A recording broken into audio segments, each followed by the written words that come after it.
नमस्कार। न्यूज उत्तर प्रदेश के पॉडकास्ट खबर दिन भर में आपका स्वागत है।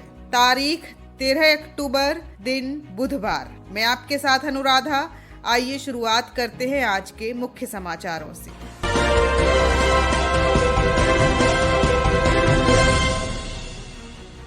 आगरा में प्रधानमंत्री मोदी देंगे सौगात। 19 नवंबर को दिखाएंगे इलेक्ट्रिक बसों को हरी झंडी। लखीमपुर हिंसा को लेकर आज राष्ट्रपति से मिलेगा कांग्रेस प्रतिनिधिमंडल। राहुल प्रियंका भी होंगे शामिल। जालौन पहुंचेगी अखिलेश यादव की विजय रथ यात्रा। जनसभा को करेंगे संबोधित। भारत निर्वाचन आयोग ने जारी किया निर्देश। आपराधिक छवि वालों को चुनाव में टिकट देना नहीं होगा आसान। यूपी के शातिर अपराधी मुख्तार और उनकी पत्नी की संपत्तियों के रिकॉर्ड हुए गुम। एसपी आजमगढ़ की चिट्ठी के बाद राजधानी में मचा हड़कंप। ये थे आज के मुख्य समाचार और अब खबरें विस्तार से।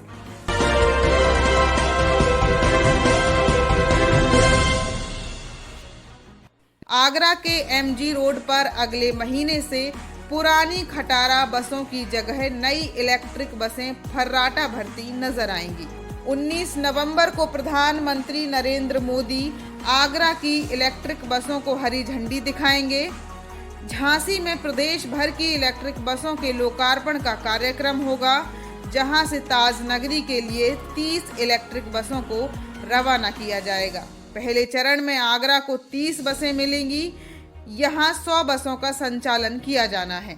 नगर निगम ने नारायच में इलेक्ट्रिक बसों के लिए चार्जिंग स्टेशन बनाने को केवल 1 रुपए में जमीन दी है। यहाँ अब तक 4 दीवारी का ही निर्माण हो पाया है। टोरंट पावर यहाँ बिजली सप्लाई के लिए केबल बिछाने का काम कर रहा है। चार्जिंग स्टेशन का निर्माण निजी कंपनी को सौंपा गया है। कंपनी ने यहाँ स्टेशन बनाने का काम शुरू नहीं किया है। नगर आयुक्त निखिल टी फुंडे ने बताया कि एमजी रोड समेत शहर के सभी क्षेत्रों को जोड़ते हुए इलेक्ट्रिक बसों के रूट तय किए गए हैं। इसके साथ टूरिस्ट प्लेस और स्मारकों को जोड़ने वाली बसें भी चलाई जाएंगी। जल्द ही बस स्टॉपेज के निर्माण का काम भी शुरू कराया जाएगा।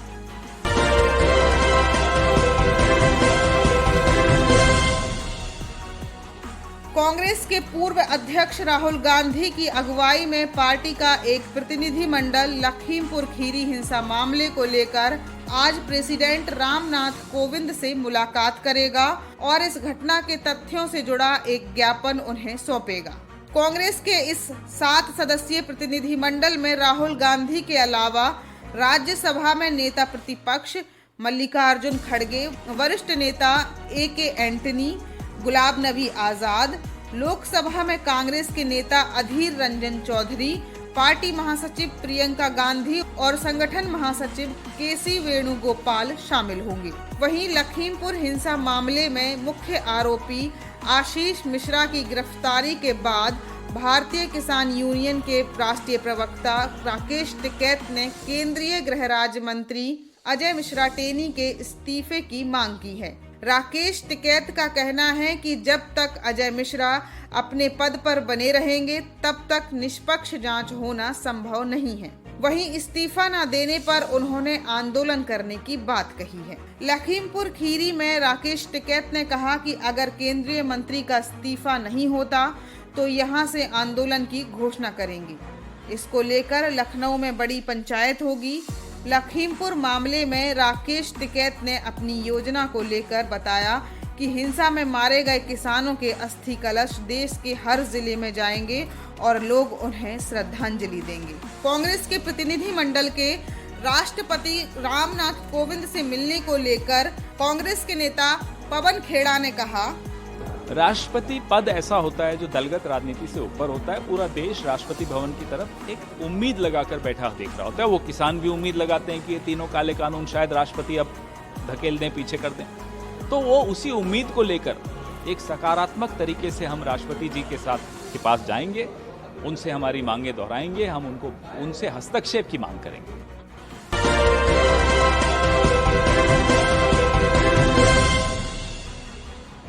यूपी में मुख्य विपक्षी पार्टी सपा के मुखिया अखिलेश यादव ने चुनावी बिगुल फूंक दिया है। अखिलेश ने सोमवार को कानपुर से विजय रथ यात्रा का आगाज किया।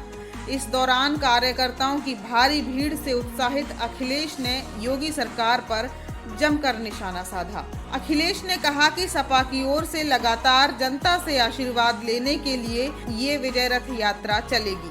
कानपुर के बाद विजय रथ का अगला पड़ाव जौनपुर होगा। अखिलेश की विजय रथ यात्रा आज जालौन पहुंचेगी। विजय रथ यात्रा आज हमीरपुर से होते हुए कालपी, जालौन और उसके बाद वहां से माती, कानपुर देहात पहुंचेगी। पूर्व सीएम अखिलेश यादव इस दौरान हमीरपुर के कुरारा और जालौन कालपी में एक जनसभा को संबोधित भी करेंगे। इससे पहले कानपुर में विजय रथ यात्रा निकालकर अखिलेश ने योगी सरकार पर सीधा हमला बोला। अखिलेश ने कहा कि सपा की ओर से लगातार पब्लिक से आशीर्वाद लेने के लिए ये विजय रथ चलेगा। अखिलेश ने दावा किया कि बीजेपी की सरकार जाने वाली है। उन्होंने कहा, बीजेपी ने गंगा मैया को धोखा दिया। जहां साफ होनी थी गंगा, आज वैसी ही गंदी है। कानपुर बड़ा शहर है, यहाँ कारोबार, रोजगार है। कानपुर के लोगों ने अपनी बर्बादी देखी है। बीजेपी की केंद्र और यूपी सरकार ने किसानों के साथ धोखा किया है, रोजगार छीने हैं और महंगाई बढ़ी है।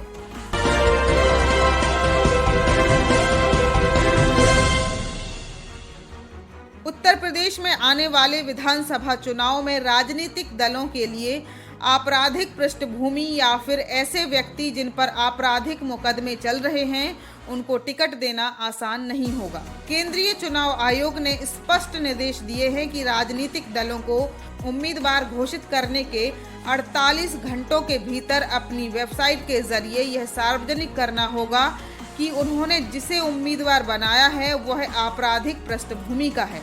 अगर है तो उस पर कितने और किन आरोपों में मुकदमे चल रहे हैं, साथ ही मुकदमों की क्या प्रगति है। भारत निर्वाचन आयोग ने उन 5 राज्यों के मुख्य निर्वाचन अधिकारियों के साथ वीडियो कॉन्फ्रेंसिंग की जहां अगले वर्ष के शुरुआत में चुनाव होने हैं। आयोग ने कहा कि राजनीतिक दलों को यह भी स्पष्ट करना होगा कि उन्हें साफ सुथरी छवि का ऐसा कोई व्यक्ति क्यों नहीं मिला जिस पर कोई आपराधिक मुकदमा दर्ज ना हो, और ऐसे साफ सुथरी छवि वाले व्यक्ति को उम्मीदवार क्यों नहीं बनाया। सुप्रीम कोर्ट के निर्देश के बाद आयोग ने राजनीतिक दलों व अभ्यर्थियों के लिए कई प्रारूप भी बनाए हैं। इन्हें भरकर चुनाव में देना होगा। प्रदेश में वर्ष 2022 के विधानसभा चुनाव में कोरोना संक्रमण को देखते हुए 1500 मतदाताओं के स्थान पर अब 1200 मतदाताओं की संख्या पर एक पोलिंग बूथ बनाया गया है। इस कारण प्रदेश भर में 9,879 पोलिंग बूथ बढ़ गए हैं। भारत निर्वाचन आयोग ने प्रदेश में कुल 1,74,351 पोलिंग बूथ बनाने को हरी झंडी दे दी है। मतदान केंद्रों की संख्या भी 91,572 के स्थान पर 92,882 हो गई है। मुख्य निर्वाचन अधिकारी अजय कुमार शुक्ला ने बताया कि 1 नवंबर से मतदाता सूची का विशेष पुनरीक्षण अभियान शुरू हो रहा है। इस दौरान 7, 13, 21 व 28 अक्टूबर को विशेष अभियान चलाया जाएगा। इससे पहले 14 अक्टूबर को विशेष अभियान चलाया जाना था, किंतु उसी दिन बड़ी प्रतियोगी परीक्षा होने के कारण अब उसे एक दिन पहले यानी 13 अक्टूबर को कर दिया गया है।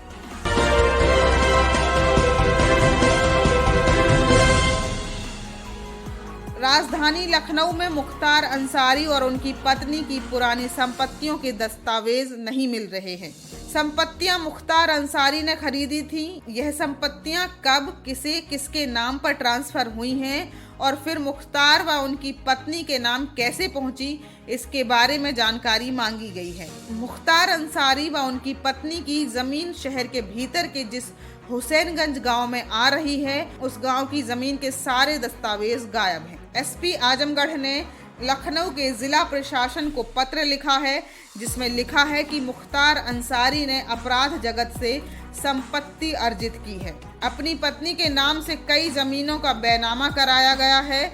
भूखंड संख्या 1, जिसका नगर निगम का नंबर 47 है, क्षेत्रफल 8,312 वर्ग फुट है। इसका 1/4 यानी 2,078 वर्ग फुट विधानसभा मार्ग पर है, जो हुसैनगंज में आता है। इसका विक्रय सुनील चक विधानसभा मार्ग ने मुख्तार अंसारी की पत्नी के नाम किया था।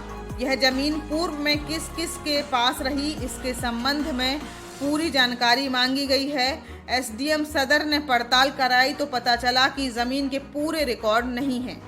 उन्होंने लिखा है, जिन 86 पुराने गांवों के दस्तावेज व अभिलेख तहसील में उपलब्ध नहीं हैं, उसी में यह भी है। नजूल भूमि के रूप में दर्ज है। ऐसे में इसके दस्तावेज नगर निगम व एलडीए के पास उपलब्ध हो सकते हैं। उधर नगर निगम के पास भी इन 86 गांवों के कोई दस्तावेज नहीं है। एलडीए के पास भी इससे जुड़ा कोई दस्तावेज नहीं मिला है।